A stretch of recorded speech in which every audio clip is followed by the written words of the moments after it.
Pagmamahal naming Diyos, ang may gawa ng langit at lupa, ang nagpahiram ng buhay sa amin at lakas, we acknowledge your presence in this place. You are God who is more than enough, the God who is the owner of everything. Pinupuni ka namin at niluluwalhati. Pinasasalamatan o Diyos sa lahat ng patuloy mong ginagawa sa aming buhay. Sa hapon pong ito, ikaw po ang kumilos ng may kalakasan. Basbasan po kaming lahat, lalo na po ang iyong mga manggagawa. Umaasa po kami na sa hapon ito at sa maghapon ito, patuloy kang may gagawin sa aming buhay. Sa pangalan ni Jesus, sa ngalan ng Ama, ng Anak at ng Espiritu Santo. Purihin natin ang Diyos, yung malakas. It's welcome the presence of the Holy Spirit. I-welcome natin siya. Welcome Holy Spirit. Taas ang mga kamay, yung mataas na mataas. Glory. Mula sa puso. Amen.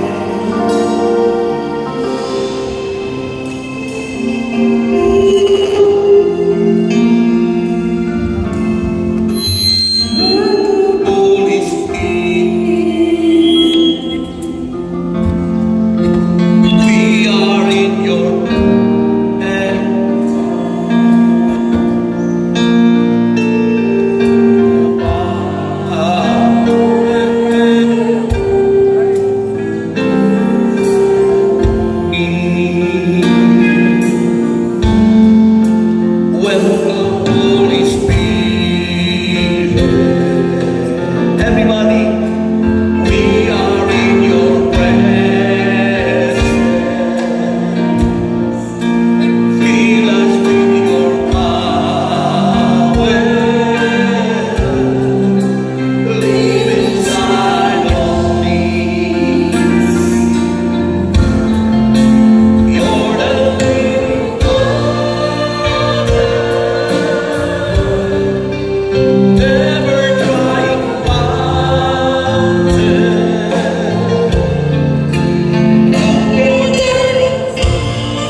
Fill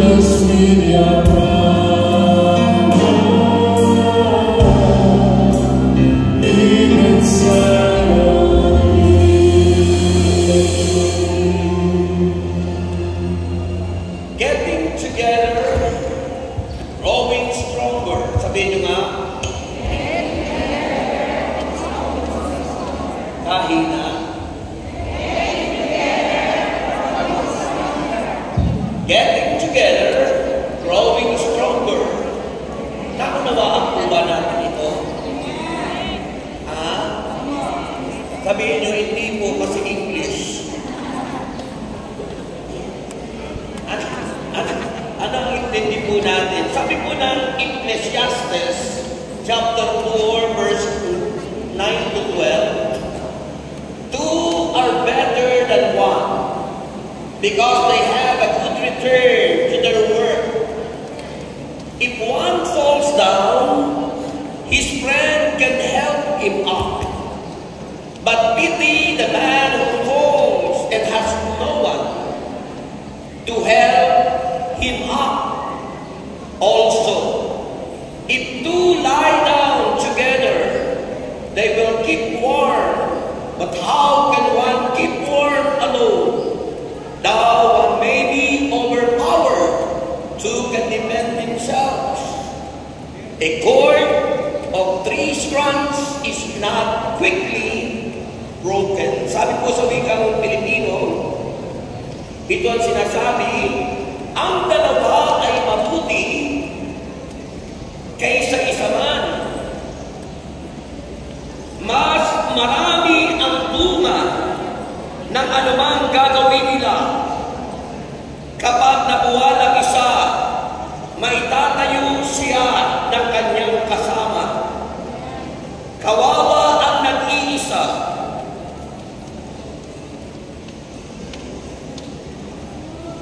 Kawawa ang nag-iisa sapagkat walang tutulong sa kanya kapag siya ay nabuwal. Kung malamig ang panahon, maaari silang magtabi sa higaan upang parihong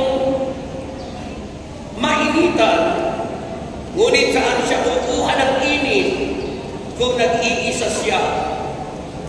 Kung ang nag-iisa ay maaaring magtagumpay laban sa isa, lalo na ang dalawa, ang lubid na may 3 pilipit na himla ay hindi agad malalagot.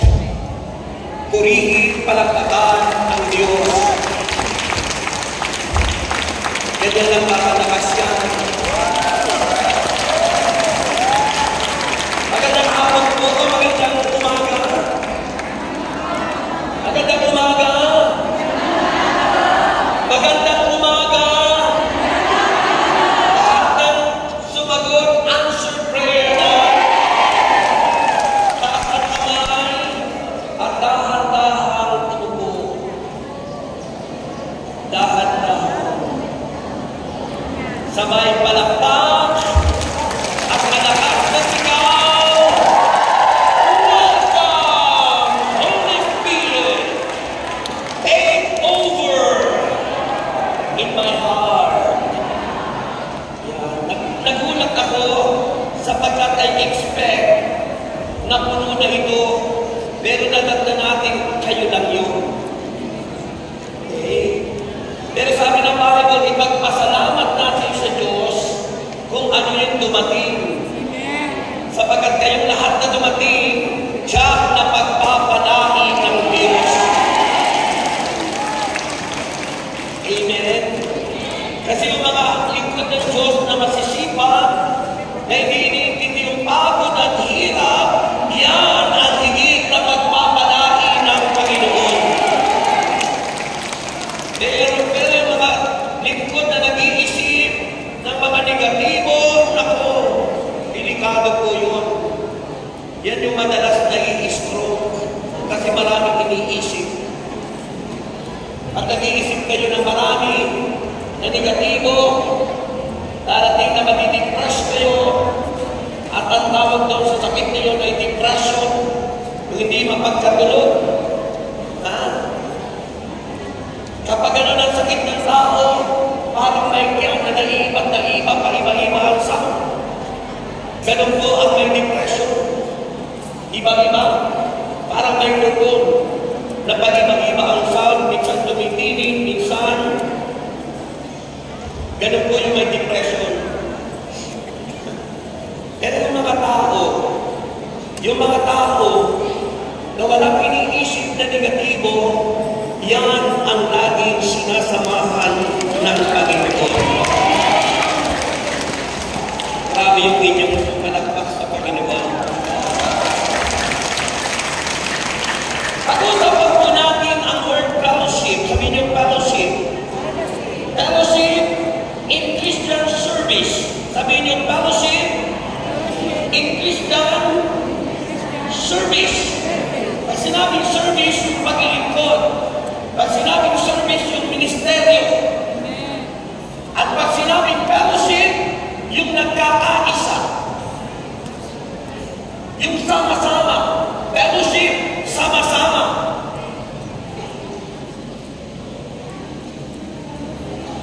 Pag sinabing fellowship, sama-sama. Kaya tayo nasa fellowship, nagsasama-sama tuwing una at buwan-buwan tuwing ikalawang Monday na Merkules. So ito ang fellowship. Ngayon, sabi natin, fellowship in Christian service. Pagsasama-sama na naglilingkod sa ating Panginoong Jesus.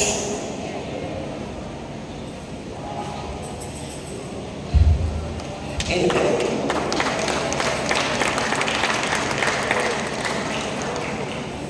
Sabihin na po, partnership. Kasi sabi kanina, two is better than one. Higit na mainam na niya yung may kasama kayong dalawa o higit pa doon. Sabi po, nakasulatan mga kapatid, partnership is a common. Pag sinabing common, yung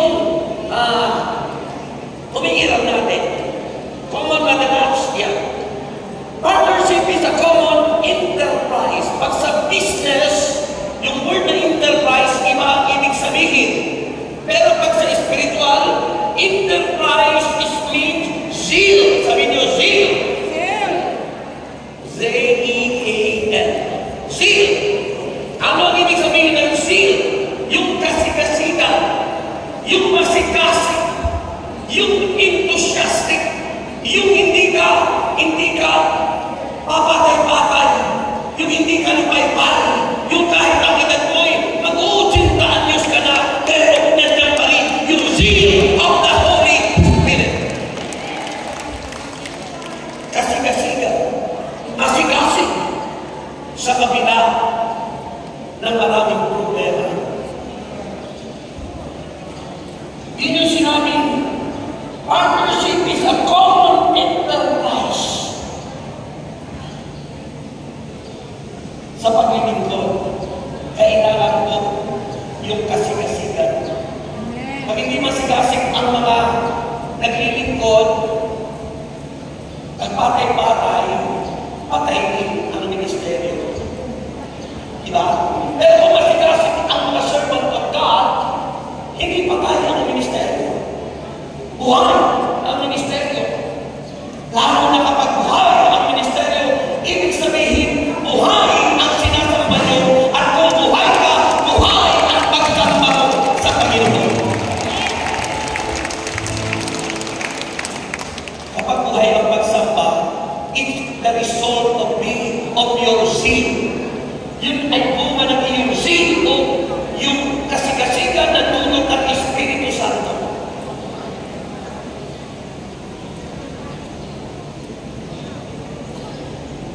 Sabihin mo, ang lamig. Sabihin mo, ang lamig. Makalamig ka na.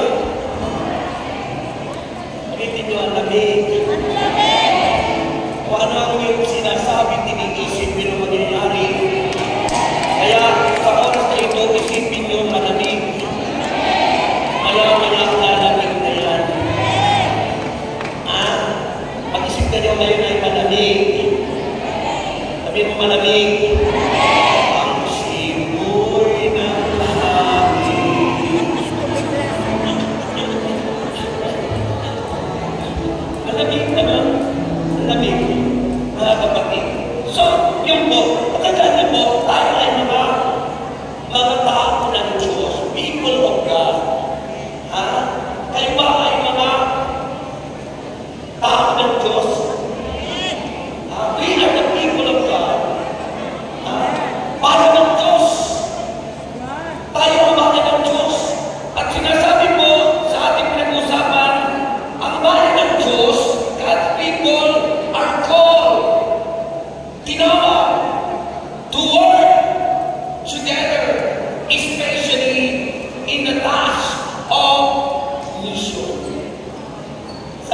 mission. Ulitin mo. Pag mission, ibig sabihin hindi tayo nagreklamo kasi we are called, tinawag tayo para gumawa ng sama-sama, lalo na especially sa kalagayan natin na tayo'y tinawag para mag-mission. Sabihin mo, ako'y missionary. Ako'y missionary. Ayun.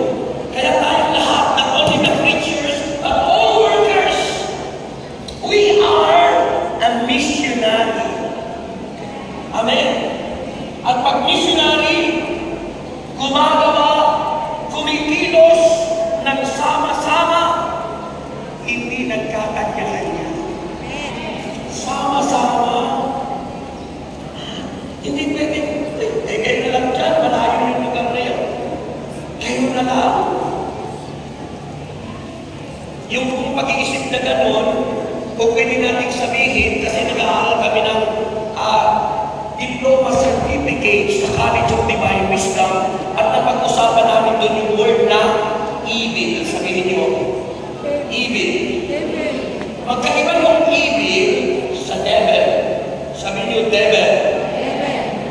Pag sinabing evil, yung masasama, masasamang gawa, masasamang pag-iisip, masasamang pananalita, ang tawag po doon, evil.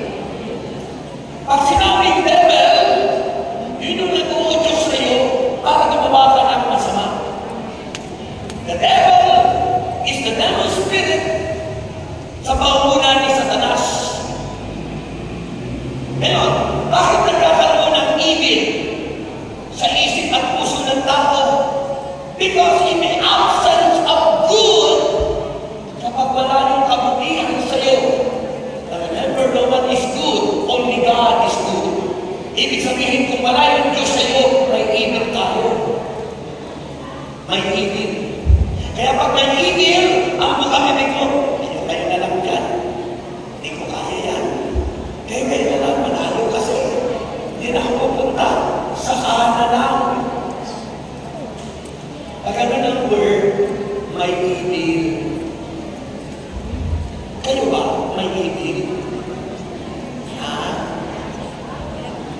Pag ang salita natin ay, huwag na natin ako sasama dyan, kayo na lang. Kasi, hindi ko kaya yan. Kayo na lang, nahihirapan ako, nabibigatan ako. Kasi, puro koleksyon yan, puro ambagan yan.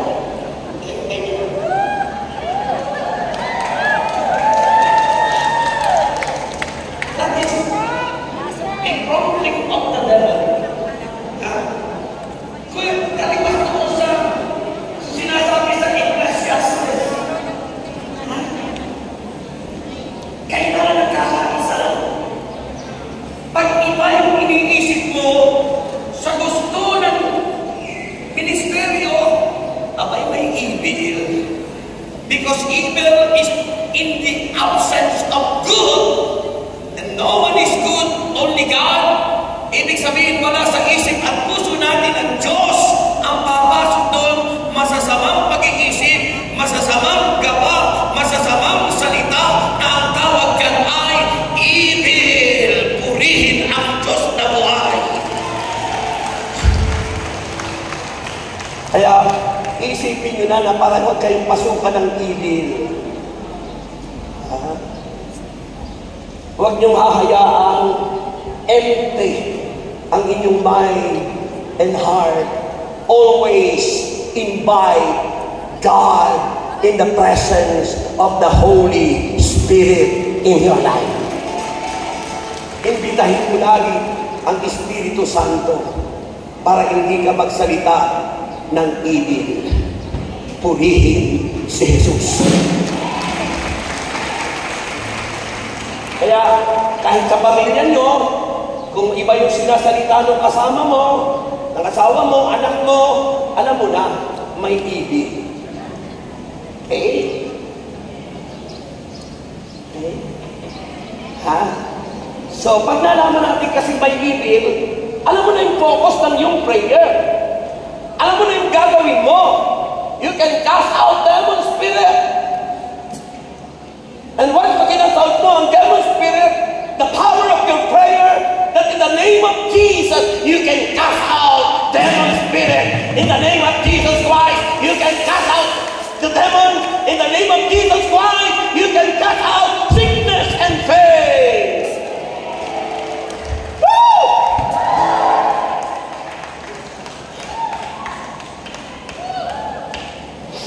Amen? Kalamig. Napakalamig. Amen po ba? So sabihin niyo, mission. So pag tayo nasa mission, we work together. We work together. Gumagawa tayo, kumikilos ng nagkakaisa. Yun yung sinabi ng Bible. God's people are called to work together, especially the task of mission. Para ano? To recognize one another gifts. Kapag tayo kumikilos ng sama-sama, pinapahalagahan natin ang mga regalo ng Diyos sa bawat isa because we receive a different gifts. Tumanggap kayo ng iba't ibang regalo para regalo yun ay gamitin ninyo sa paglilingkod sa Panginoon sa pamamagitan ng ating misyon. Amen? The gift of the Spirit is our Christian power. Kapangyarihan natin ang gifts. And that gift is not for us. That gift is for the people. Para sa mga tao. But the fruit of the Spirit is the Christian character. Ang bunga ng Espiritu Santo ay ang ugali ng mga Kristiyano.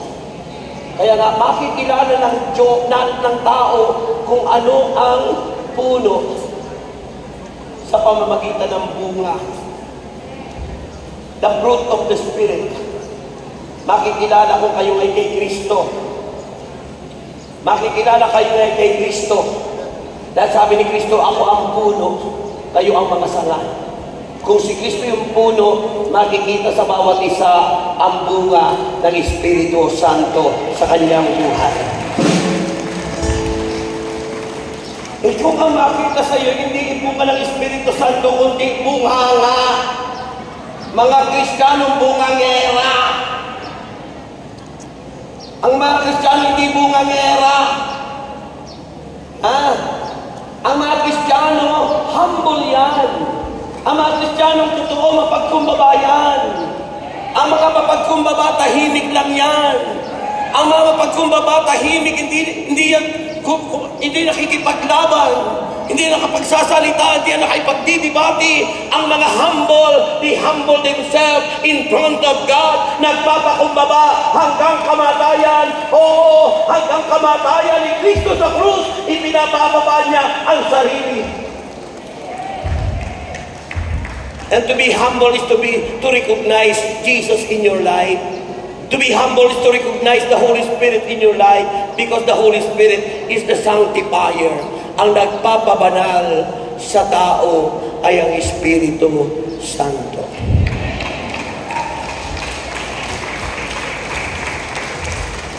Napakalamig. Ang nagpapabanal sa tao ay ang Espiritu Santo. Isipin mo, ayaw ng Diyos na tayo mapunta sa impyerno. Kaya iniwan yung Holy Spirit para ang tao'y mapabanal.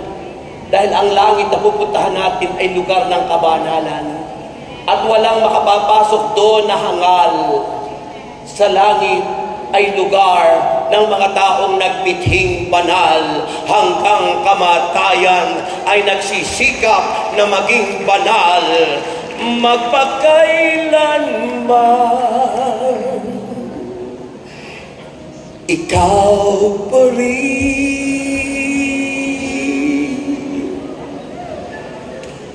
Jesus.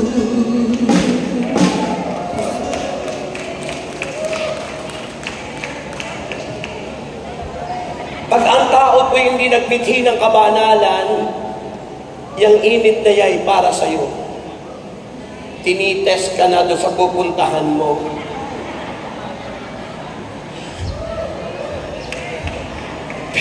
Pero yung mga taong di reklamador, tinitiis ang lahat ng yan dahil hindi yan ang pupuntahan nating init at apoy. Ang pupuntahan natin ang buhay na walang hanggan sa piling ni Yahweh El Shaddai, El Shaddai, El Shaddai, El Elyon Adonai.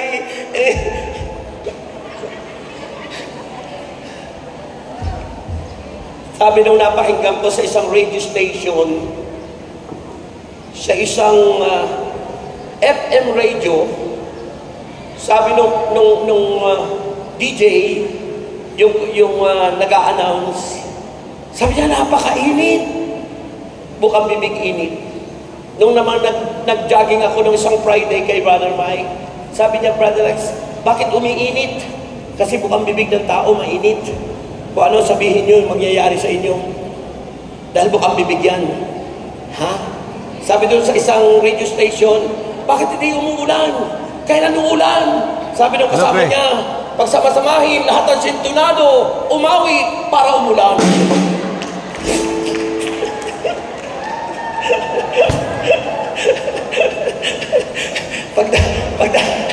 Lahat daw ng sintunado, pag umawi, uulan!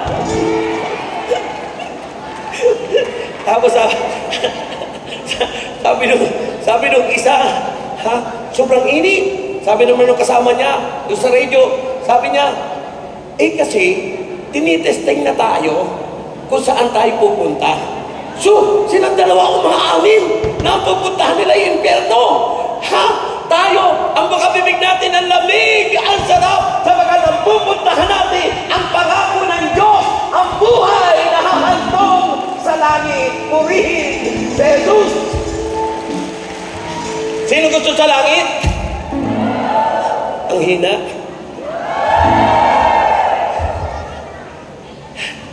Ano, nauna? Yung nauna, ipapanalangin ko na kayo. Ha? Mga kapatid, doon tayo tinuturuan ng Diyos. Ha? Kasi pag hindi po tayo natutong maging patient, ha? Yung maging matyaga.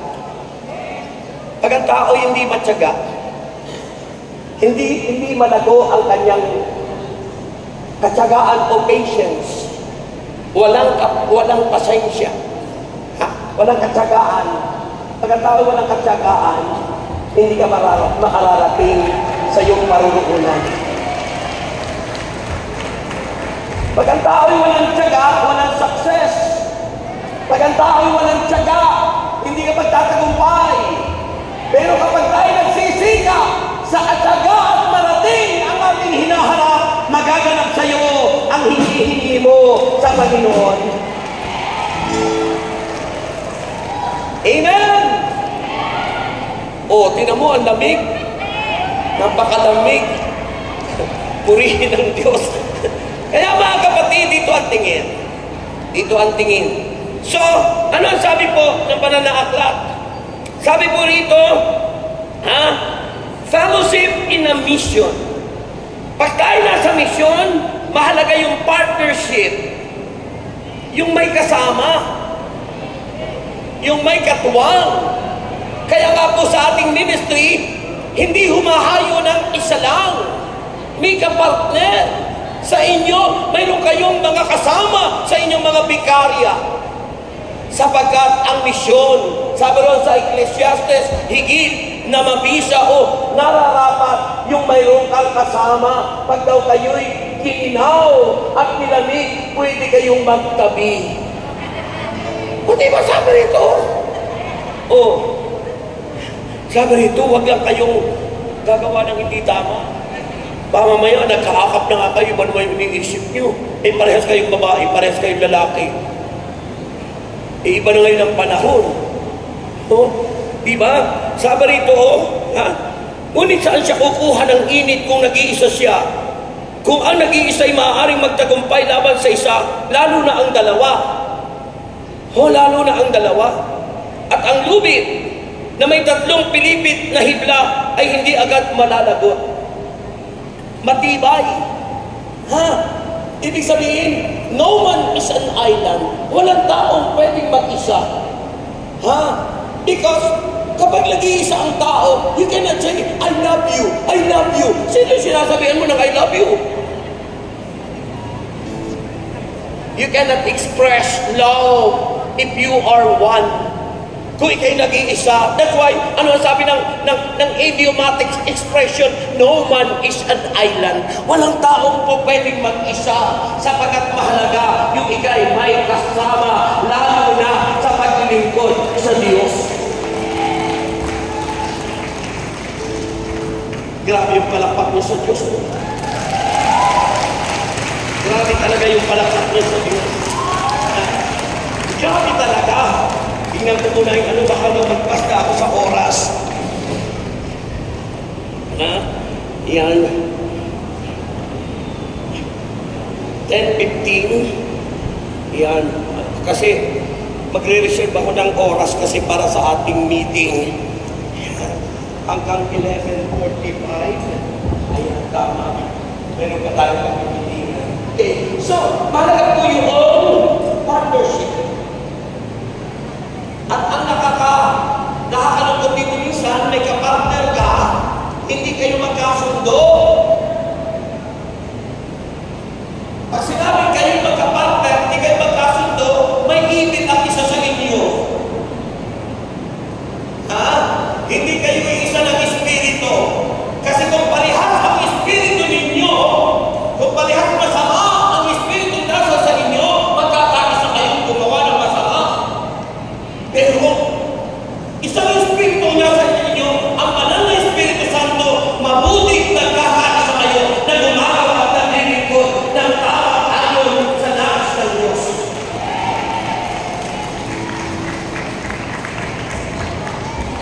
Amen. Kaya kung yung coordinator, assistant coordinator, secretary treasurer, tatlo lang sila yung sama rito. Ang lubid na may tatlong pilipit. Coordinator yun, assistant coordinator, secretary treasurer. Dapat kayo pinutuklod ng pag-ibig. Nagkakaisa, hindi nagkakanya-kanya ng desisyon, hindi sila nag-aaway, bago sila ay nagkakaisa sumunod sa kalooban ng Yahweh El Shaddai. Unanimous decision by the four groups. Hindi yung nag-desisyon lang yung secretary ng treasurer. Nag-desisyon lang yung coordinator, binali pala yung dalawang kasama. Nag-desisyon yung assistant coordinator, sinabawan yung coordinator. Binaliwala yung coordinator at yung secretary treasurer. May ibig yun, may ibig. Pag hindi nagkakasundo sa mabuti at tama, may ibig yun. Pero kung nagkakasundo kayo sa pag-ibig at pagkakaisa na dulot ni Kristo, alam mo yung sabi ng lubid na tatlong pilipit, it symbolizes saying, the Father, the Son, and the Holy Spirit, kung yun ang sinusunod nyo, magkakaisa kayo.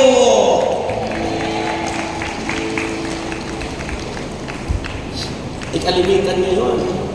Kanya-kanyang desisyon yung core group. Kaya pagdating sa pag-anniversary nila, pagdating sa programa, iba na.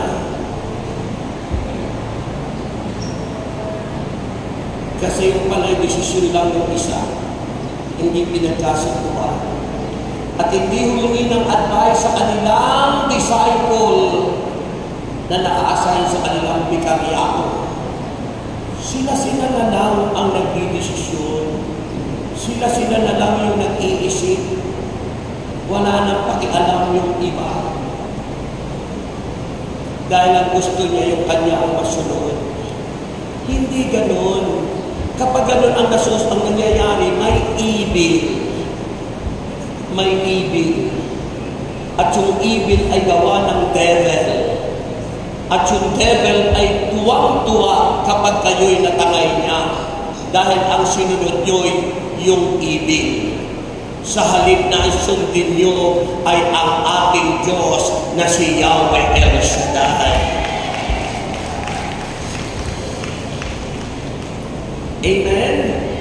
Kaya, isipin nyo lagi, every time, every day, every hour, every minute, Diyos ba yung kumikilos sa inyo?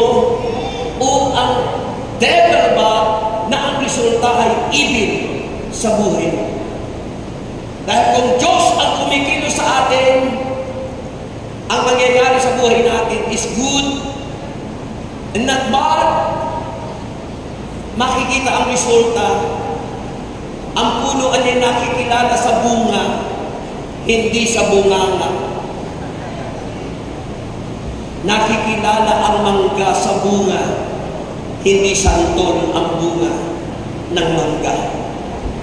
Kung ang puno natin si Kristo at tayo ang sanga, makikita ang bunga, a good character, it is Jesus Himself in us. Pag-ibig, kagalakan, kapayapaan, kahinahunan, kabutihan, kabaitan, katapatan, at pagpipigil sa sarili. Pagpipigil sa sarili. Kung wala ka nun sa buhay mo, sira ang maghapon mo.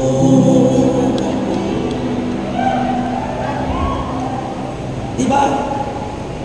Pag hindi mo pinahintulutan yung Holy Spirit to control your life, wala yung pagpipigil sa sarili. Because sometimes people don't let the Holy Spirit to control yourself, to control your life.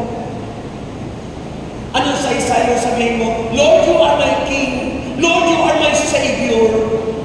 But you don't let Him to rule. Hindi mo pinahihintulutan na siya ang umilo sa buhay mo. Kanya-kanya. Sila-sila. Kayo na lang dyan. Wala na akong pakialam dyan. Kaya pag nung ikaw nilagay na sa kahon at dadalhin ka sa sementeryo, ikaw na lang mag-isa, wala nakipaglibing sa'yo. Kasi sabi mo, kayo na lang yan. Paala na kayo sa buhay nila.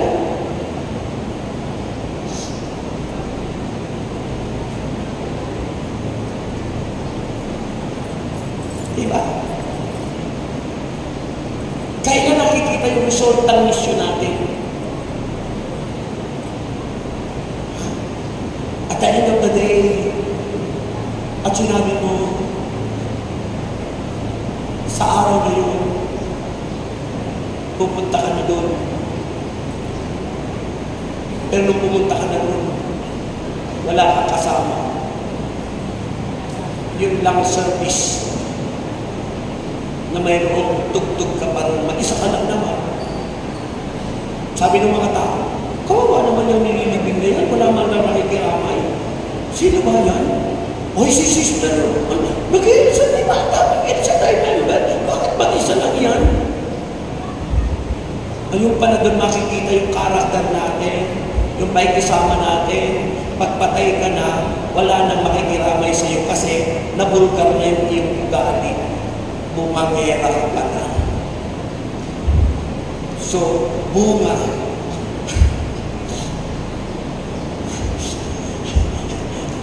Nakikilalaan niya ang isang puno sa pamamagitan ng bunga. Kaya pag nandun ka na sa huling hantungan, kayo na lang, nakikipaglibing na lang yung anak mo, Baka yung asawa mo hindi pa kasi masama yung ugali mo. O di ba? Kawawa naman. Kaya pinapamulat ko na po sa inyo lahat. In a mission, kailangan sama-sama. Sa mission, the result you can see it.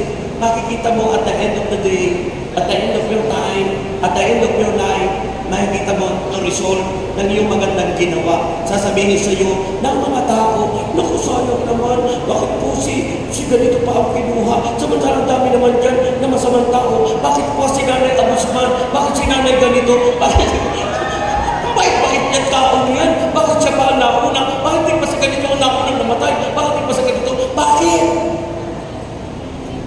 Pinanghihinayaan ang mga taong mababagi. Pinanghihinayaan yung mga taong mapagbigay sa gawain ng Panginoon.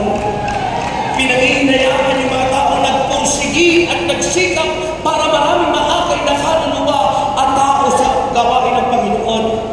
Pinanghihinayaan yung mga taong ginagawa ang tungkulin hanggang kamatayan.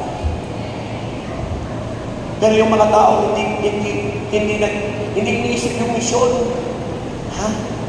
Sasabihin ng mga tao, buti nga yun, wala na. Kasi, yan lang naman yung balaki dito kaya hindi lumalago yung gawain. Ang tapang niya. Sabi ba naman, kung hindi naman ako dyan, hindi naman lalago yung gawain yan eh. Kung hindi naman ako hindi naman naitayo yung gawain yan eh. Kaya naman naitayo yung gawain yan dyan eh, dahil ako nakagamit sa Diyos. Ang nangyari, nagkagulo, nawala yung taong yun. Abay, nagulat yung mga tao, biglang lumago yung gawain. Yung pala ang problema, siya. Kaya pala hindi lumalago yung gawain dahil sa kanya. Biglang lumago. At maraming nagpuri sa Diyos. Ha? Kaya minsan yung mga gawain, bakit ilan na lang ang natitira? Ilan na lang ang dumadalo? Kasi minsan, suriin nyo, check yourself. Baka kayong tatlo na, coordinator, assistant coordinator, at secretary sa treasurer, kinatitisura na kayo minsan ng tao kasi hindi nakikita ang pagkakaisa at pag-ibig sa inyong mga naglilingkod. Halata po sa palakpak yan talaga.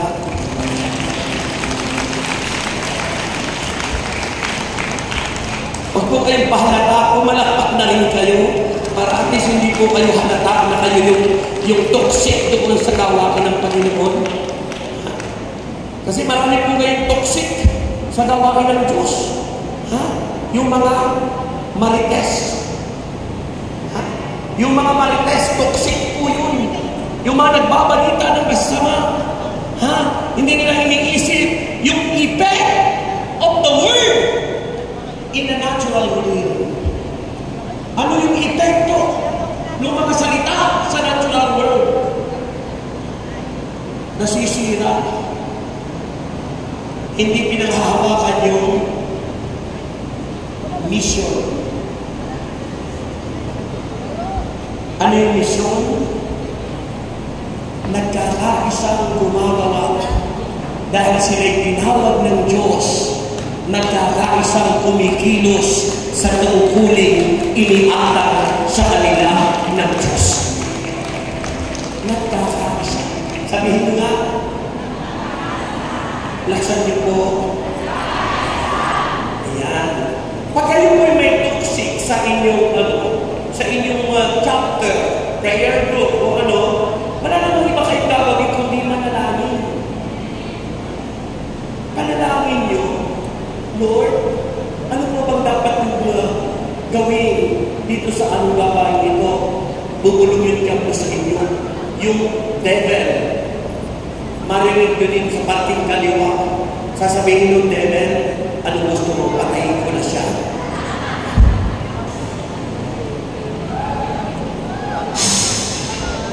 Pag kayo may evil din, sasabihin mo naman, sige, patayin na yun. Para sumunod ko na ang gawain. Pero kung pakikinggan nyo yung tinig ng Diyos sa parting kanan, sasabihin ng Panginoon sa iyo, anak, cool ka lang. Anak, Maghintay ka na. Diba? Pag sinabi ng Diyos na, anak, maghintay ka lang, anong gagawin mo? Ha? Kakanta ka sa Lord. Aawitan mo ang Panginoon at sasabihin mo, basta't maghintay.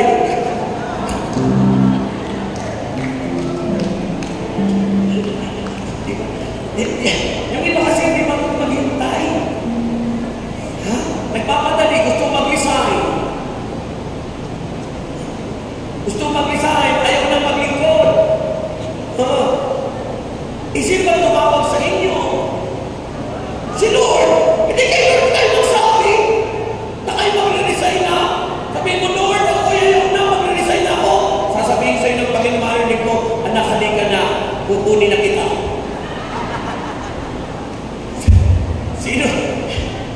Sino gustong susuko na ayaw nang maglingkod? Ha? Panatilihin natin yung zeal, yung kasikasigan, the zeal of the Spirit, na isang missionary, masikasig, matapang, na naglilingkod sa Yahweh El Shaddai, matapang, masipag, na naglilingkod sa Diyos. Amen? Hindi mo pwedeng iwanan yung kasama mo. Hindi mo pwedeng siraan yung kasama mo. Hindi mo pwedeng itago yung kasama mo. Kailangan mag-usap kayo. Usapan kayo, lahat na may weakness. Lahat na may kailangan. Usapan kayo yung kasama mo may mahina sa ganito. Hindi turuan mo.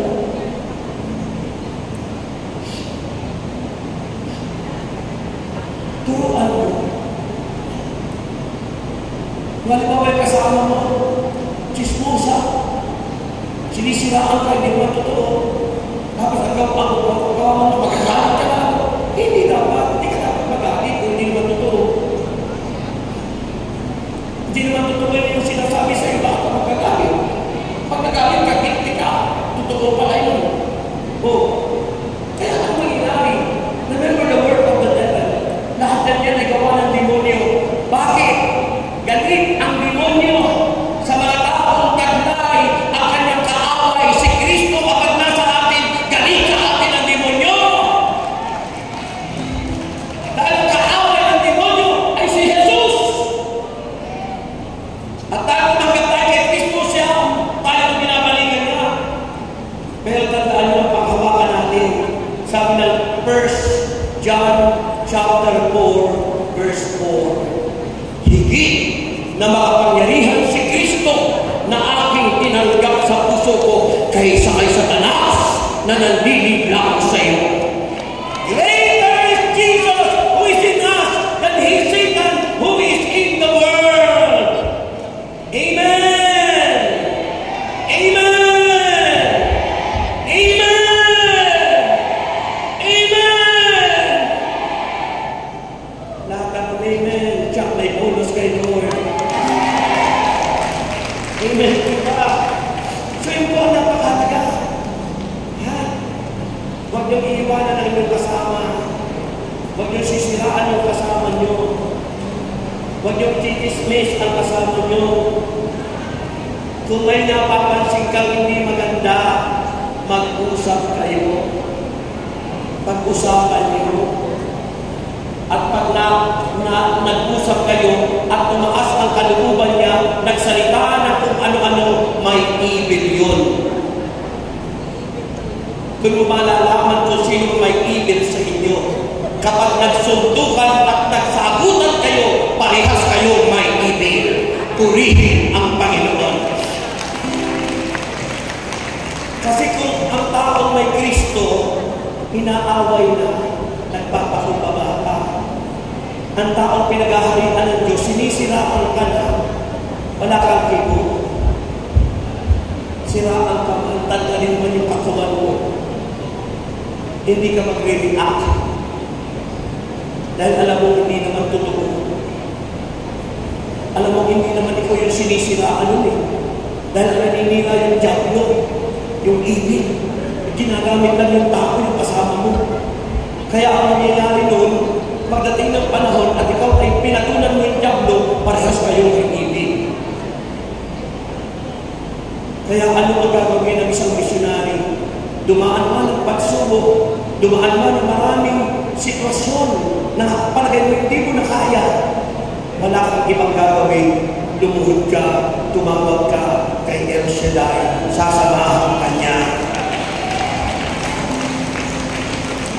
Ang hina. Grabe. Napakalakas.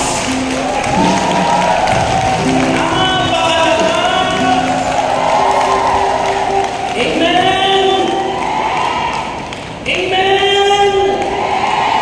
So, yung po ang kailangan natin, partnership in preaching, in sharing the Word of God. Tulad ng mga alagad nun, hindi sila nagsisiraan, nagtutulungan, ginagabayan ng bawat isa. Supporting the Word of others. Pag sinabing supporting the Word of others, kung mayroon siyang magandang idea, hindi mo idadaon. Kung may magandang idea, yung coordinator, huwag niyong idadaon, mga worker o mga assistant or secretary. Dahil ang gusto mo, yung magaling ay sa'yo. Di, akit yan. Support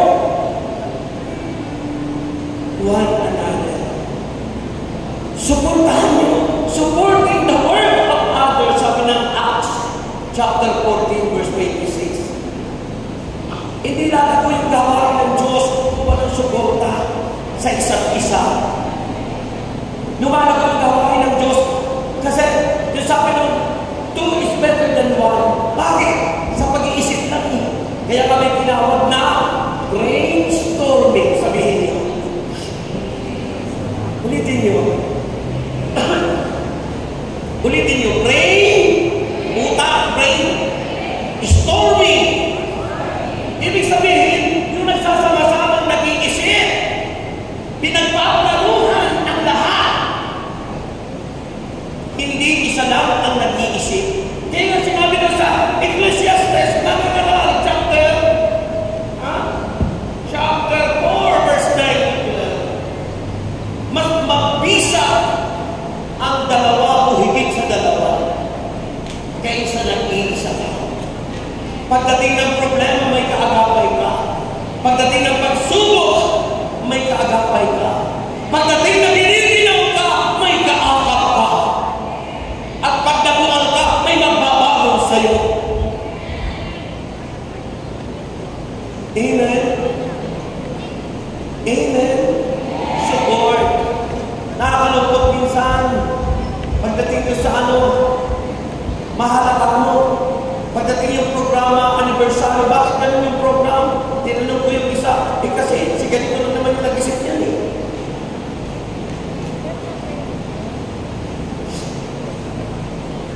Isa lang yung nag-isip. Binaliwala yung kasama. Bakit yung isa na lang pinabayaan mag-isip kasi may pera?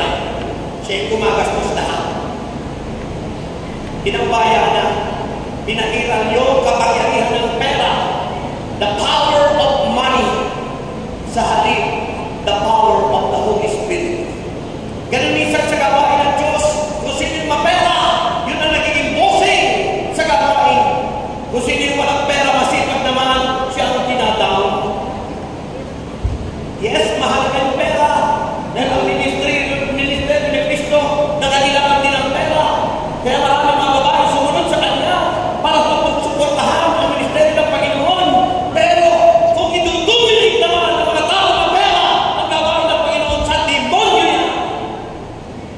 Domination is not the work of God. Domination is the work of the devil.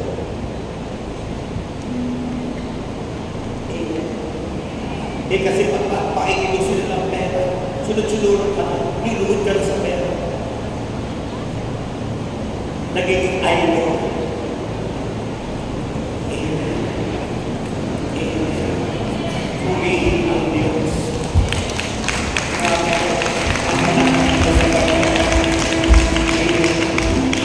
Susuportahan. Ano pa sinabi ng sabi mo ay napakahalaga, standing together in adversity. Yes, sa gawain ng Diyos, may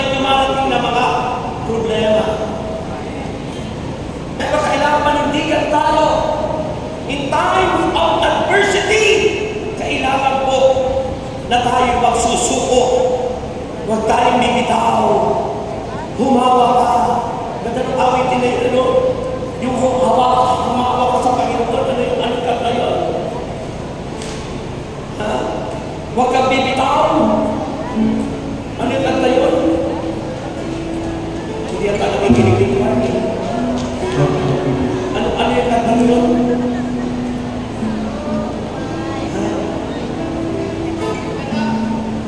Diba? Ano pa na kanta? Pupurihin ka ayun na ito.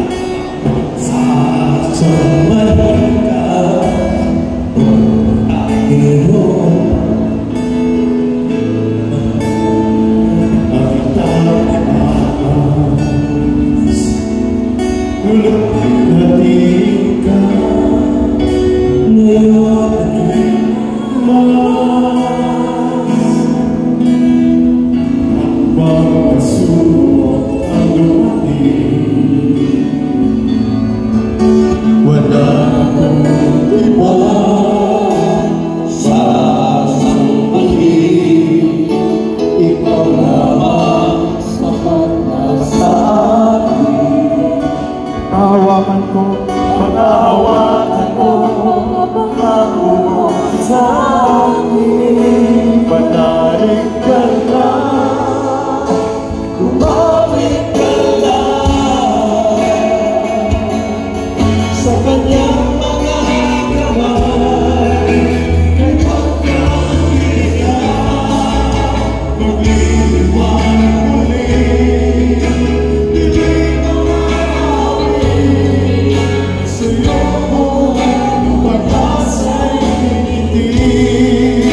Panalig ka lang, kumapit ka lang sa kanyang mga kamay. Kay pagkakit ka, magliliwan muli, hindi mawawin sa iyong buhay, ang pag-asa'y hindi.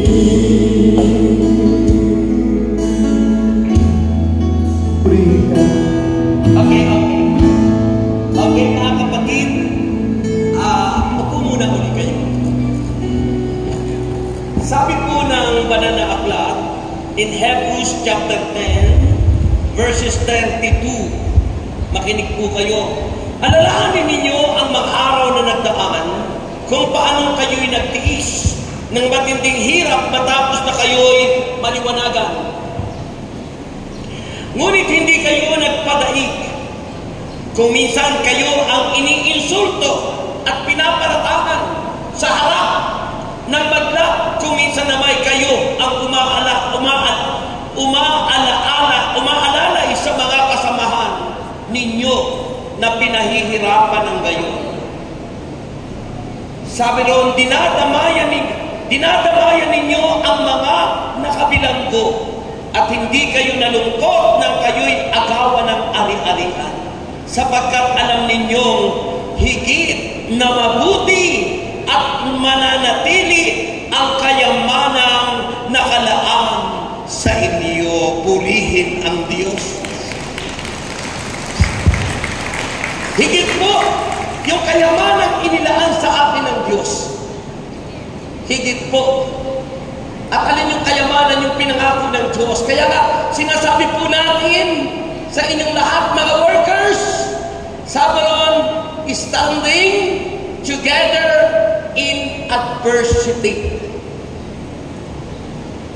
Marami pong nawawala dahil pagdating ng mga problema at pagsubok, trials and testings sa buhay, ayaw na maglingkod, ayaw na pumunta, ayaw na ipagpatuloy ang misyon. Ang gusto nyo lang ay komisyon. Kaya ang bukang bibig ng ibang naglilingkod, bakit pagkakapirahan pa yan? Wag na wag po. Lalo na kung tayo kagaya natin, mga senior citizen na po tayo. Ngayong kapabibitaw, na malapit na tayo sa finish line.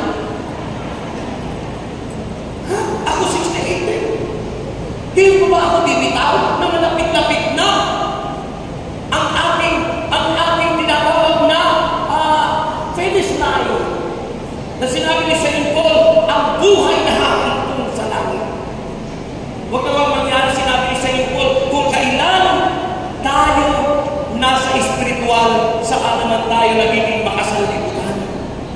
Kung kailan tayo naglingkod sa Diyos, doon naman ako naging babaero!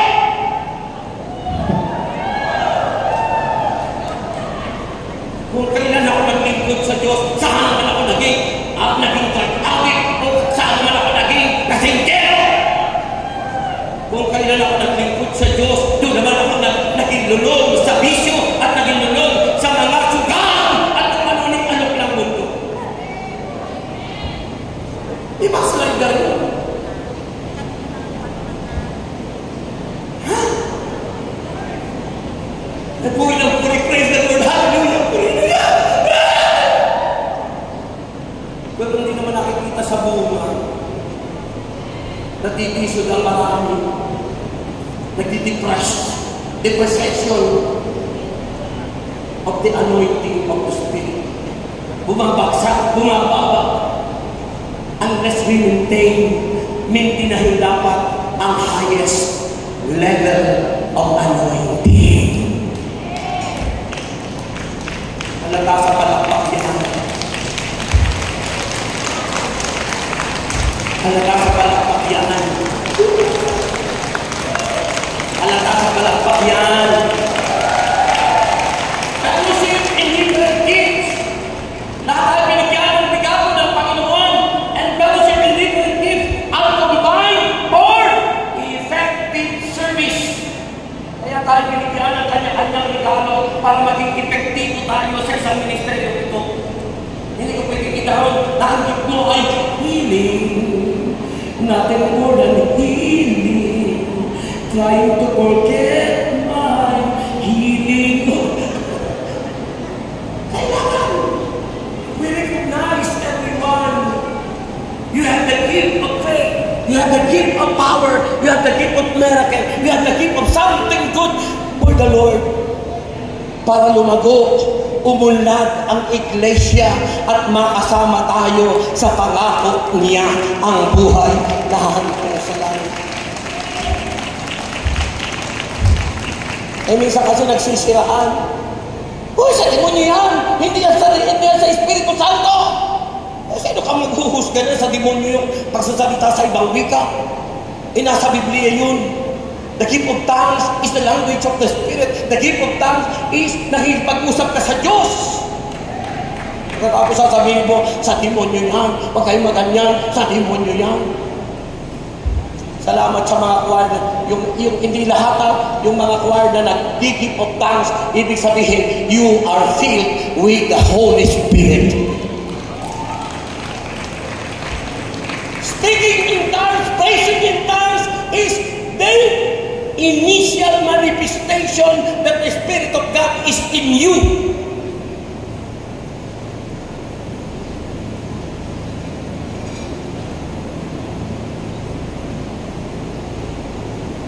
Kaso pag narinig yung turo ng ibang sekta, dahil yung ayaw na nila ng gift of tongues, sa demonyo niya yan. Ang nagsasalitaan niya ng ibang wika ay sa demonyo. Hindi mananampalataya. Because of lack of wisdom. Kapag ang tao ay walang kaalaman tungkol sa salita ng Diyos, hahamakin mo na ang nagbigay nun na ang Espiritu Santo ang nagkaloob ng gift of tongues. Amen? And finally, kasi magme-meeting na tayo. Finally, sabihin nyo, ulitin nyo, ang hina. Spiritual gifts are given to all to share to the public. Ang regalo niyan is not for you. It's not for me. It is for the congregation. At sinasabi, recognizing one another gifts is a sign that the Holy Spirit is truly in your heart. Nasa puso mo.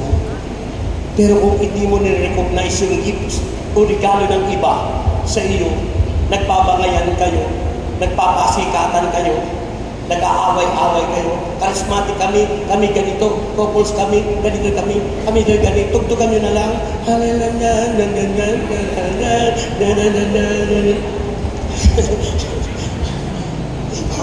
Isang simbahan nagbabangayan. Isang simbahan nagsisiraan.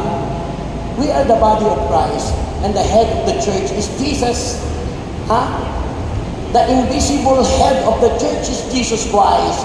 But the visible head of the church is our Pope Francis. Purihin ang Diyos. Ang hina. Ang hina. And finally, sabi ng Bible, mga kapatid Kristo, example of working together in fellowship. Ang halimbawa na mga taong nagkakaisa na kumikilos at gumagawa ay tulad ng nakasulat sa Book of Ezra. So po sa Ezra chapter 3, verse 8 to 10. Silang those returning from exile, silang mga ibinilanggo, inalipin. They work together to rebuild the temple in Israel. Tayo, nagre-rebuild tayo. Yung mga apektado mula ng pandemic, nandito, inaayos, ginagawang muli, nire-rebuild nila ang templo ng Diyos na tayo yun para yung mga naapektuhan ng pandemic ay muli maibalik sa paanan ni Kristo. At kapag naibalik mo ang mga naligaw, dahil ikaw ay missionary, darating ang panahon, itataas ka ng ating Panginoong Jesus. Grabe po yung palakpak niyo sa Diyos. Katindi po yung inyong palakpak sa Panginoon. Tayo muna kayo. Ilagay niyo muna sa inyong upuan ng inyong bag. Bitawan niyo muna ang inyong mga hawak. At itaas niyo na mataas ang inyong kamay. Ipalakpak niyo ng malakas. Sabay sigaw. Inhale. Exhale. Inhale.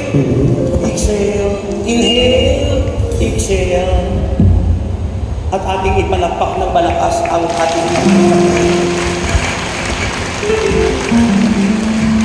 handa na kayo sumayaw. Okay. Alam nga, ano nga yung awitin yung sumasayaw-sayaw? Yung